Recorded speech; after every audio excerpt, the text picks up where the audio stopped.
What if I told you that some of the most powerful men in history, warriors, monks, philosophers, and kings, all shared one secret practice? A practice so misunderstood today that most men laugh at it until they try it. Stick around, because what I'm about to share completely changed my life, and it might just change yours. What's up, guys? Welcome back. So today we're going deep. Real deep. We're talking about Brahmacharya, the ancient Indian practice of semen retention. And before you click off thinking this is some weird spiritual stuff, hear me out, because I was exactly where you are right now. I remember sitting in my apartment about 2 years ago. I was tired all the time. Motivation? Zero. I was in this fog, just going through the motions. Work, scroll, eat, sleep, repeat. I felt disconnected from myself, from my purpose, from everything. A friend mentioned semen retention, and honestly, I laughed. I thought it sounded insane, but I was desperate enough to try anything. So I did. And after about 30 days, something shifted. I'm not going to oversell it. It wasn't like I suddenly had superpowers, but I felt present, alert, like someone had turned the brightness up on my life.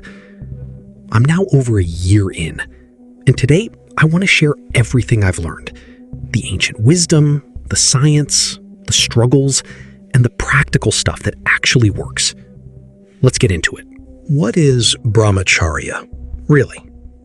Most people hear semen retention and think it just means not having sex.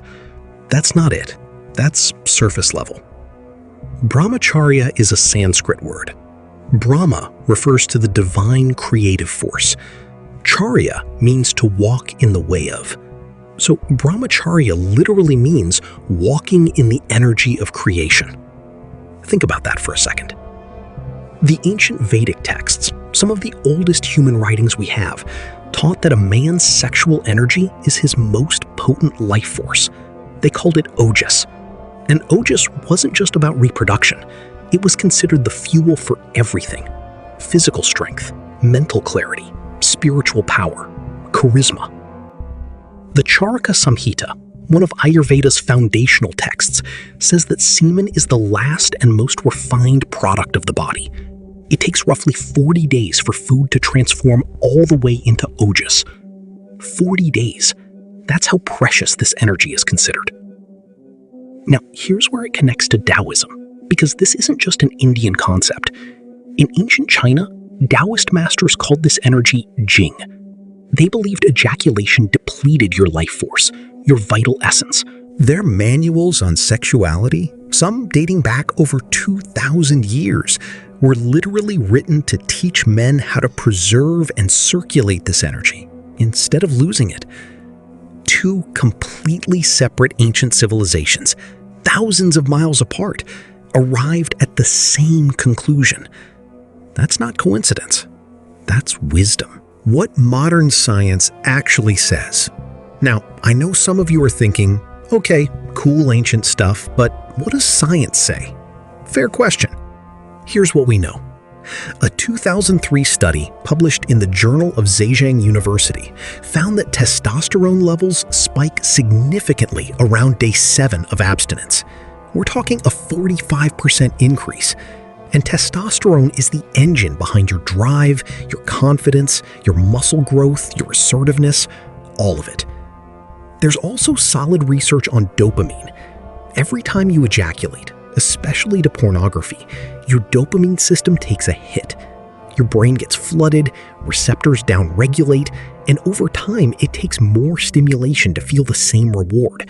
That's literally the same mechanism as addiction. When you stop, those receptors start to recover.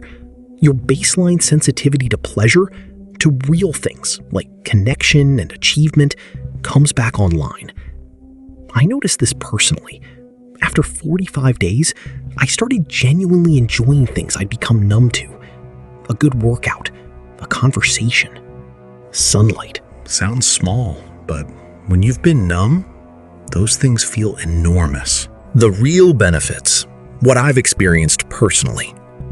Let me break down what I've personally noticed and what most men who practice this consistently report.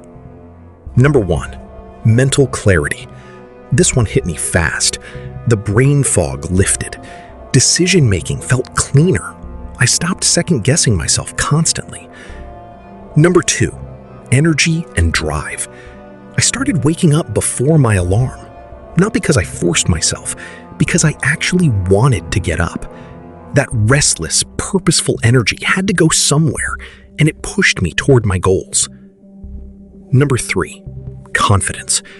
This is a subtle one, but it's real. There's a groundedness that comes with retention. You stop seeking validation. You feel more rooted in yourself. Women notice it. People in general notice it.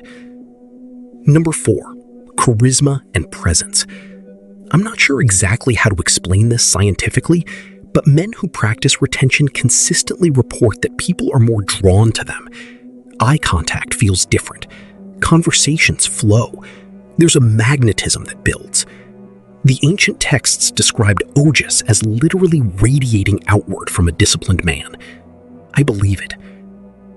Number 5, emotional stability. Post-ejaculation, a lot of men experience a crash. Low mood, irritability, mild depression. When you stop riding that cycle, your emotional baseline smooths out significantly. All right, real talk time. Because if I don't tell you the hard stuff, you won't trust anything I'm saying. The first 2 weeks are rough. Your body is used to a pattern. Urges hit hard, especially at night. I remember lying in bed on day 10 thinking, why am I doing this to myself? I almost quit 3 times in the first month. There's also something called wet dreams, involuntary release during sleep. This is your body's natural pressure valve. Most teachers in this space say, don't stress about it. It's not the same as intentional release, and it doesn't require you to reset your count or your practice. Just observe it and keep going. The other thing I want to address, this is not a cure-all. Retention alone won't fix a broken diet, a lack of purpose, or deep psychological wounds. It's a tool, a powerful one, but you still have to do the work. And guys, if you've struggled with sexual compulsivity or addiction, approach this gently. Don't go in with white-knuckle willpower alone. Build structure around it, community, accountability.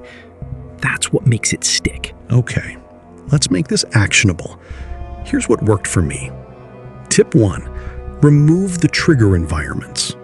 Phone out of the bedroom, app blockers on. I use cold turkey on my laptop. Willpower is a limited resource. Don't put yourself in positions that drain it unnecessarily. Tip 2, redirect the energy physically. When urges hit, move your body immediately. Cold shower, run, push-ups, whatever gets you out of your head and into your body. The ancient Taoist texts specifically recommended physical movement and breath work to circulate Jing upward rather than letting it accumulate as pressure. It works. Tip 3, track your streak. Seriously, write it down. There's something psychological about seeing 14 days, 21 days, 30 days on paper. You start to feel real ownership over your progress. You don't want to reset that number. Tip 4, build a morning routine. This was huge for me. Meditation, cold exposure, movement, before you touch your phone. This sets the frame for your entire day. You're steering your energy from the jump. Tip 5, find your why. This is the most important one.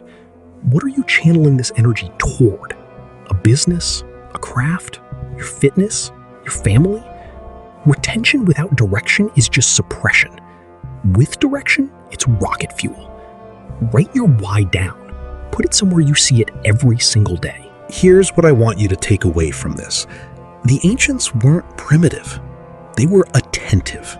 They watched the patterns of nature, of the human body, of energy itself for thousands of years. And across cultures, across continents, they kept arriving at the same insight, that a man who masters his sexual energy is a man who can master almost anything. You live in an age of infinite distraction and instant gratification. Everything is designed to get your dopamine and keep it. You're swimming against the current just by watching this video. But here's the truth.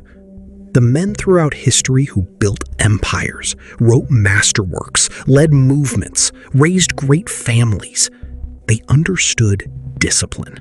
They understood sacrifice. They understood that the highest version of yourself doesn't just happen. It's forged.